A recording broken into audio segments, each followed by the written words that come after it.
Hello, everybody. Bob Phillips with Common Cause North Carolina, and I'm talking with two folks that I normally connect with when my role as a lobbyist at the North Carolina Legislative Building. These are two state lawmakers that, again, I lobby. They're friends of mine. They know each other. And in this instance, under these circumstances, we're talking by a Zoom call. So let me have them introduce themselves, and we're going to have a quick little conversation here, checking in on how they're doing. John, why don't you go first? Yeah, thanks, Bob. It's great to see you, although it's not in person. It's great to see you over video conference. My name is Jon Hardister. I represent North Carolina House District 59 in Guilford County. I live in a small town called Woodsett, just outside the city of Greensboro. I'm in my fourth term now, and this is my home office. I've been working here every day for the last few weeks. This has certainly been an interesting and very surreal experience, I think, for everybody. Indeed, it has. Brian? I'm Brian Turner, and I represent House District 116, which is Buncombe County, Asheville area. And I'm sitting here actually in my dining room. You saw earlier, I had our new puppy, Charlie. She's a little black lab that we picked her up in February. So it's been kind of a nice addition to the household during this time. I've got a 12-year-old daughter, so she's really enjoyed playing with her and kind of keeping her busy and distracted somewhat. Well, that's great to see and hear, and I think you both kind of answered this. But let me ask you, John, I'll ask you first, how are you doing? And what's something you're finding helps get you through the day? Something that might be what you had not been doing before. Yeah, I'm doing very well. I'm fortunate that I'm healthy. I'm staying safe at home. I'm not venturing out much at all. I don't have any children. I don't have a puppy like Representative Turner. So from that standpoint, my life may be a bit more less eventful. But I do have two parents that live close by. They're both in their mid-70s, so they're in a risk category. They're staying at home, staying safe. My days, ironically, have been very busy, even though we're in quarantine. Most everybody's staying home. We've been on the phone a lot of conference calls, video conferences, and I'm sure Representative Turner also is getting quite a few phone calls coming in, emails, messages. People just want to know what's going on. They're looking for information. But I'm doing well, and I think it's important to try to balance your time out between work and maybe get outside and get some fresh air, pick up a hobby, maybe learn how to play guitar, do something constructive. John, you're a big golfer, man. Come on. And golf is one of the approved activities. I can't believe you haven't been out there on the course. Actually, I have. I've played golf a few times. That's actually something that I should have mentioned, that golf courses are still open. It's almost like a park area because they're wide open. I can tell you that the golf courses around here are really going the extra mile to keep their customers safe. They're practicing social distancing. You can't really go into the clubhouse except to pay your bill. And they've actually put these rubber apparatuses down into the hole so that when you hit your ball into the hole, you don't have to stick your hand all the way in to get it out. And they've picked up the rakes at the sand traps so you can't touch a rake. I feel pretty safe out there, but aside from the golf course, the only place I've gone is to the grocery store, and I try to go for a jog every day. I think it's good to get out and exercise, but I'm making the best of it. I can't complain. I'm doing the best I can. That's great. All good. Brian, how about you? Yeah, I think one of the most important things for me has been sort of trying to keep some semblance of a routine. So I typically get up. I'm usually the first in the family to get up. I get up around 5:30 or so, and it's like kind of coffee, news, go out for a run, come home. And then my wife and I have both been trying to sort of get all of our work done in the morning, of our professional work done and legislative work done, so that when my daughter's online school ends in the afternoon, we can all kind of be together as a family and do some things together, take the dogs for a walk, what have you. But John's absolutely right. We're out of session right now, but with the committee load and the constituent services load, it feels like we're right in the teeth of our short session. Dealing with things. I know, being on the COVID-19 select committee, we've had a number of Zoom meetings, and the work just really hasn't stopped. But again, it's something to kind of fill the fill the hours, which is nice, and keeps you connected with your colleagues, keeps you connected with your district. So it's been all around pretty good. Interesting to hear you both say that. We at work kind of said our days feel as exhausting as they ever were, and I think we're all kind of feeling that.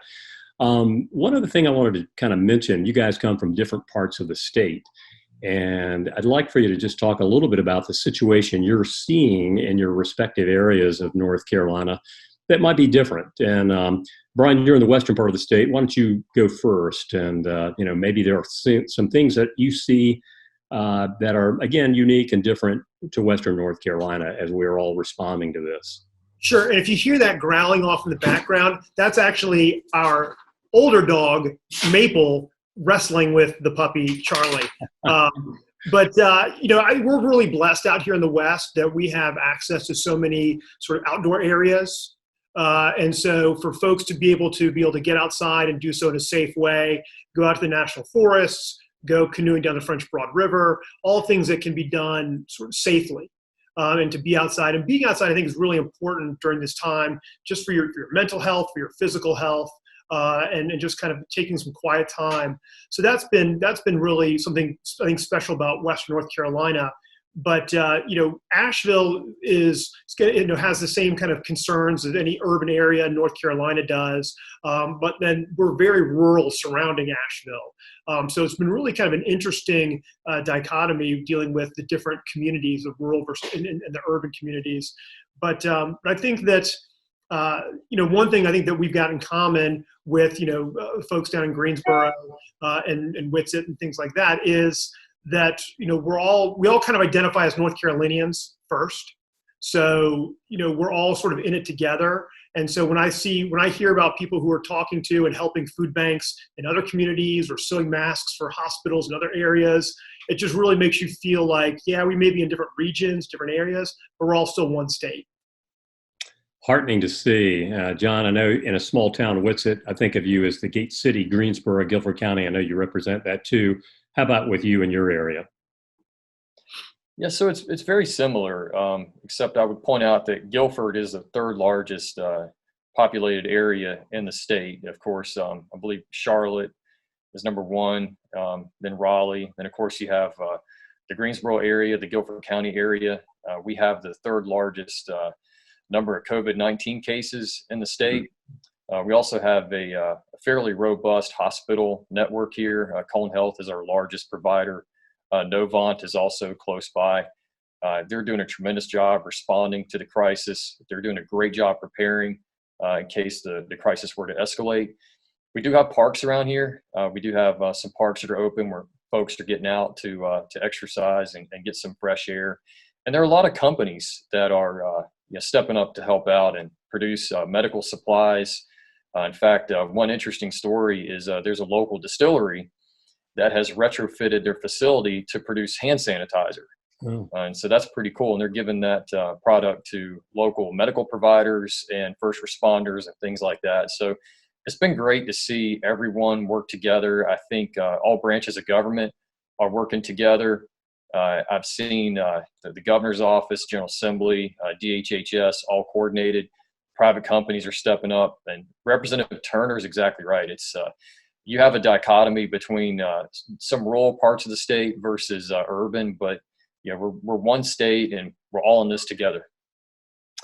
That's so true, and kind of leads me to the last question. You guys are in different political parties. Certainly you have differences, but I know I've seen you both. You have a relationship. You have worked together, in the past. Just from both of you, is there a message you have to the people of North Carolina in terms of maybe some optimism or hope? And in some ways, you think maybe as we talk about togetherness, might this move us closer together, and it may linger beyond, which we would love to see that happen. Brian, why don't you go first, and Jon, then you can kind of finish up. Sure, and sometimes I think that the notion of the hyperpartisanship is something that's kind of played up for clicks and page views. Jon and I have been working together on legislation since 2015 was the first time we started working together. And so I think that what people should take away from this is that, we agree on the vast majority of things that we deal with at the state and the General Assembly. We disagree, obviously, on some things. I'm a Democrat, he's a Republican. We've got some different perspectives. But at the end of the day, we're all trying to do what we think is best for the state, and it's a lot less divisive than people would make it out to be. So there's hope in that. Very good. Jon? Yeah, so someone said something recently that really stuck with me. They said that maybe the distance is bringing us closer together. And I definitely think there's some truth to that way of observing the situation, because I've seen a lot of folks who sometimes disagree in a way that's combative, have very constructive conversations.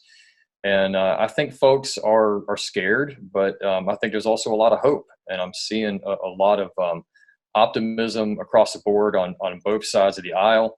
And to answer your question, I think this is something that could linger for a while. I think we're united.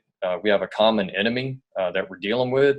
It's unprecedented. It's something that a lot of us never really expected we would see. And we're going to have to stick together to get through it. And then we're going to have to work together collaboratively to recover. It's going to be a very collaborative effort to not only recover and improve our economy and get our economy back on track, but we're also going to have to deal with preparing in case this were to relapse at some point, or we have another health crisis. And we know that to prepare appropriately, we have to work together. So I'm very optimistic that I think both sides will come together, and there's going to be disagreement. That's just the nature of politics. But I'm very optimistic about the future.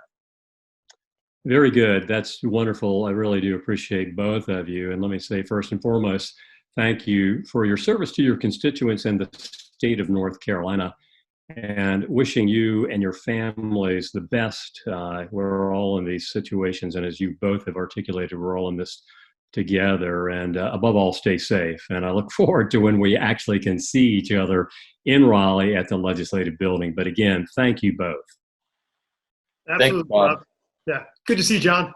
Great to see you, Brian. Thank you.